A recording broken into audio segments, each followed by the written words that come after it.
जय हिंद दोस्तों, कैसे हैं आप सब। दोस्तों आज हम आपको बताने वाले हैं USBRL प्रोजेक्ट के बारे में। मैं आपको फुल डिटेल जानकारी लेकर आया हूं। इस वीडियो के अंदर मैं आपको बताने वाला हूं कि USBRL प्रोजेक्ट पर भारतीय रेलवे का कहां तक काम पहुंचा है और कौन कौन सी अड़चनें भारतीय रेलवे को परेशान करके रखी हुई है इस रूट पर। इस सारी डिटेल जानकारी मैं आपको लेकर आया हूँ और इस वीडियो के माध्यम से मैं बताने वाला हूँ। तो अगर आप चैनल पर नए हैं तो चैनल को सब्सक्राइब कर लीजिए और वीडियो अच्छा लगे तो वीडियो को लाइक जरूर कर दीजिएगा। चलिए इस वीडियो को शुरू कर। दोस्तों भारतीय रेलवे के लिए एक बड़ी बाधा जिसके कारण Udhampur Srinagar Baramulla rail link USBRL परियोजना में काम में देरी हो रही थी। बुधवार को भारतीय रेलवे द्वारा परियोजना के जम्मू खंड में 3 किलोमीटर लंबे सुरंग में सफलता हासिल करने के बाद दूर हो गई। बड़ी परियोजना का उद्घाटन 2024 के लोकसभा चुनाव से पहले होने की उम्मीद जताई जा रही है और यह जम्मू और कश्मीर के बीच यात्री ट्रेनों को चलने में सक्षम बनाएगी। वर्तमान में भारतीय रेलवे नई दिल्ली से जम्मू के कटरा तक वंदे भारत एक्सप्रेस अभी फिलहाल में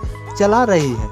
USBRL परियोजना में काम करने वाले अधिकारी ने हिमालय के इलाके के कारण 3 किलोमीटर लंबे पहले सुरंग के माध्यम से ड्रिलिंग बेहद कठिन थी। वहीं भारी मात्रा में पानी का रिसाव हो रहा था और हमें पानी के बहाव के बीच सुरंग बनानी पड़ी। पानी निकलने से चट्टानें नरम हो जाती है और ढीले चट्टान सामग्री को स्थिर करते हुए ड्रिल करना पड़ता है। अधिकारियों ने कहा कि 272 किलोमीटर लंबी USBRL परियोजना में से 161 किलोमीटर पहले ही चालू हो चुकी है। 111 किलोमीटर लंबे कटरा बनिहाल खंड इसका सबसे बड़ा चुनौतीपूर्ण। इस खंड में मुख्य रूप से 111 किलोमीटर में से 97.42 किलोमीटर तक सुरंग बनाना शामिल है, जो कि कटरा बनिहाल खंड की लंबाई का 87% सुरंगों में है।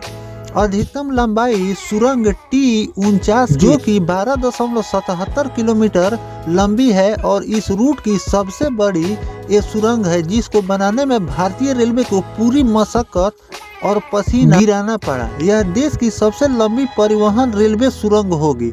केंद्रीय रेल मंत्री श्री अश्विनी वैष्णव ने बुधवार को लोकसभा में आंतरिक प्रश्न के लिखित उत्तर में कहा कि श्री वैष्णव ने आगे कहा कि USBRL परियोजना संभवतः आज़ादी के बाद देश में शुरू की गई सबसे कठिन एवं नई रेल लाइन परियोजना है।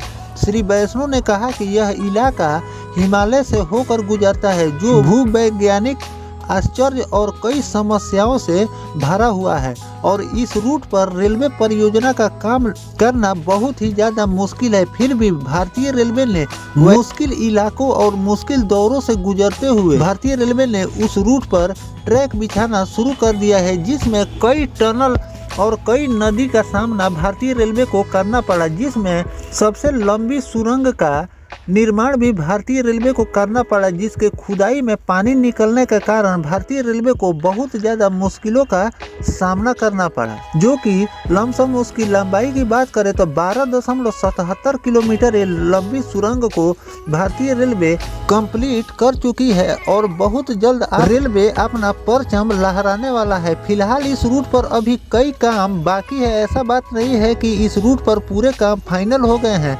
अभी कई काम और कई अड़चनें अभी आगे आने वाली है, लेकिन भारतीय रेलवे भी डटी हुई है, इससे पीछे हटने वाली नहीं है और इस रूट पर आपको बहुत ही मुस्तैदी से भारतीय रेलवे आगे बढ़ रही है। तो फिलहाल जो नोटिफिकेशन भारतीय रेलवे द्वारा जारी किया गया था उसके आधार पर मैंने आपको बताया है।